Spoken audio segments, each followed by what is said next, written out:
Hey everyone, welcome back to Canada, the Illusion of Freedom and System of Control. This video is called The Art of War. To paraphrase Sun Tzu from The Art of War, knowing oneself and knowing one's enemy will produce 100 victories in 100 battles. Knowing oneself and not knowing one's enemy will produce 50 victories in 100 battles. Not knowing oneself and not knowing one's enemy will produce 0 victories in 100 battles.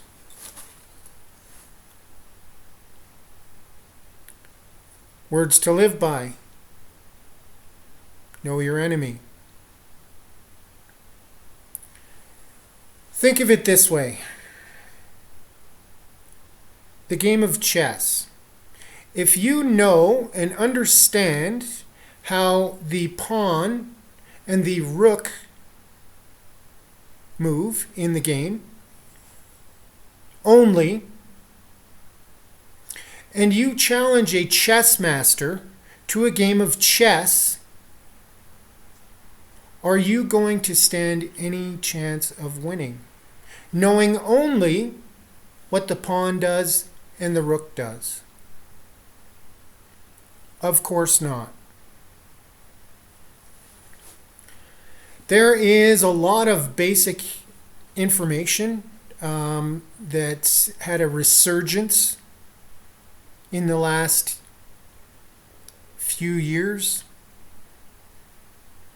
The truth about the deliberate deception, fraud, and trespass of the birth certificate. The truth about Admiralty maritime law versus common law. A lot of basic information has come out there, which is fantastic. The more the better. However, this truth is not new. Although it may be new to many people out there, it's not new. Common law challenges in the courts have been going on for decades. This truth has been known for decades. And the system of control has been studying the tactics of people trying to restore truth, justice, and freedom to their country, to their state, to their province, to whatever. Worldwide. This isn't limited to one country. This is a worldwide system of control, which is another few videos at least. So having basic information is fantastic. However, in order to be successful, we need to fully understand the system of control, their acts, statutes, regulations, and codes that they're going to use against us to keep us from either establishing or accessing common law courts. It's been going on for decades. And there have been small successes, but in their legal system, precedents are set. And courts are public. The movement in the United States, at least, got big enough that they were so concerned that they, in fact, commissioned the Anti-Government Movement Guidebook by the National Center for State Courts in 1999. Now, there's a lot of nonsense in this publication. A lot of nonsense about linking people in the truth and common law movement to anti-government militias, to white supremacists, to all kinds of other movements. To, of course, vilify people like you and me who just want truth, justice, and freedom for the world. Of course they have to vilify us. We're not going to take an in-depth look at this publication. I'm just going to give you a brief overview to illustrate how important it is for us to have a thorough and absolute level of knowledge and understanding, especially if we're going to go into one of their admiralty courts to try and establish a common law court or access a common law court. We have to know absolutely every tool they are going to use, every tool and tactic they are going to use against us. Just like in the game of chess. If we only know how the pawn moves and the rook moves, and we challenge a chess master, we don't stand a chance in winning. These people are chess masters. This guide was developed under a grant, award number, blah, blah, blah, blah, blah, The Rise of Common Law Courts in the United States, an examination of the movement, the potential impact on the judiciary, and how the states could respond, from the State Justice Institute.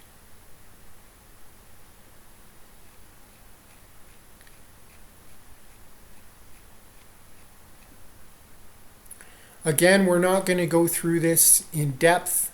I'm just going to give you a brief overview because I want to illustrate what we are up against. This isn't a new battle. And rest assured, the system of control will do nearly anything to maintain the illusion of freedom and their system of control. Part 1, Common Law and Uncommon Courts. There is an overview that, once again, vilifies people that are in the common law movement. There have been posse comitatus challenges, avoiding legal authority, hidden history as justification, tactics in the courtroom, challenging subject matter jurisdiction, the gold fringe flag issue, additional authority, challenging personal jurisdiction, the sovereign versus the corporate citizen, typical responses to the personal jurisdiction issue, additional authority, demanding the use of common law, demanding a strict interpretation of common law, typical responses to the common law demand, the significance of the bar, refusing to enter the bar, refusing to speak or identify oneself, meaning refusing to identify as the artificial person or the corporation, demanding counsel of choice, party requests to be represented by a non-lawyer, responding to requests to be represented by a non-lawyer. Once again, the Admiralty Maritime legal system doesn't recognize human beings, men and women, only artificial persons, and only members of law societies are allowed to participate. It's one big club, and we ain't in it. Attempts to disqualify the judge. Judicial disqualification. Party files odd documents, uses antiquated pleading forms.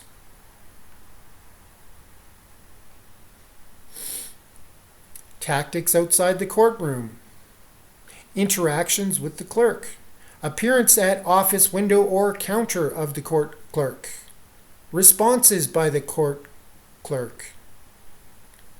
Actions against court personnel. Service of process. Personal suits against court personnel. So just about everything that's new to many, many people out there has been around for a long, long time. Not only that, as you can see by this guide that was commissioned back in 1999, further back actually, 97, they started thinking about commissioning this stuff. And they've been studying all the court cases throughout the world ever since, and developing tactics on how to defeat us. So believing that a few words or filing a court document is going to all of a sudden magically make them say, okay, you got us, we give up, it ain't going to happen. We have to know absolutely everything about them in order to stand a chance in fighting against them. Part 5, Trial Court Performance Standards.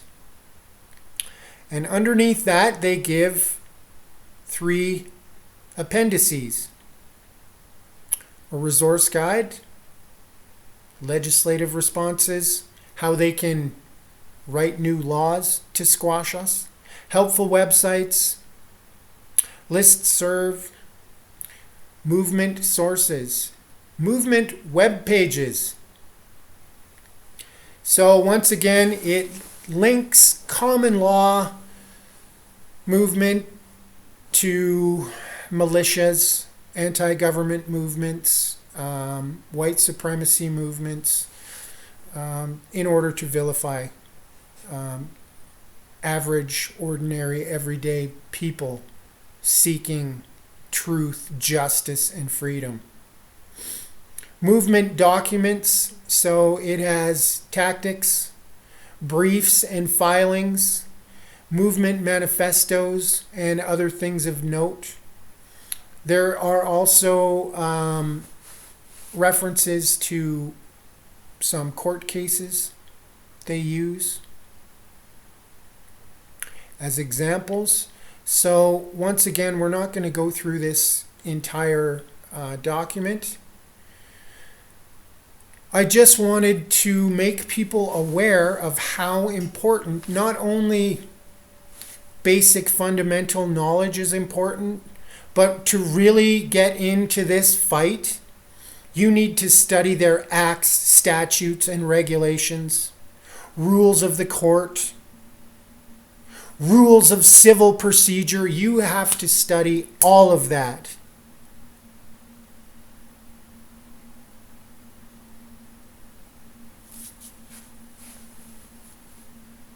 There is a movement afoot in this country today, in this world today, that is made up of disaffected and other disposed Americans who are seeking a better way through a wholesale return to their view of the past. This movement has been called many things: the anti-government movement, the sovereignty movement, and the common law courts movement. There is a bunch of just terrible stuff in here. Of course, it's meant to vilify us. Parts 2 through 4 include a discussion of many of the common law tactics used by members of these groups, both in and against the courts, as well as typical responses. The final part of the guide contains 3 appendices, which we've already talked about. And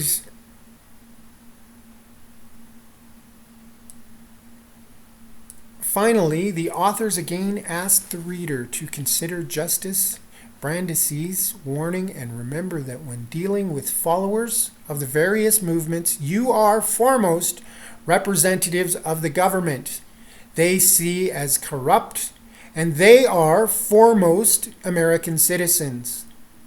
The fairness and dignity with which you treat them from the outset will go a long way toward determining how they respond to you and your court.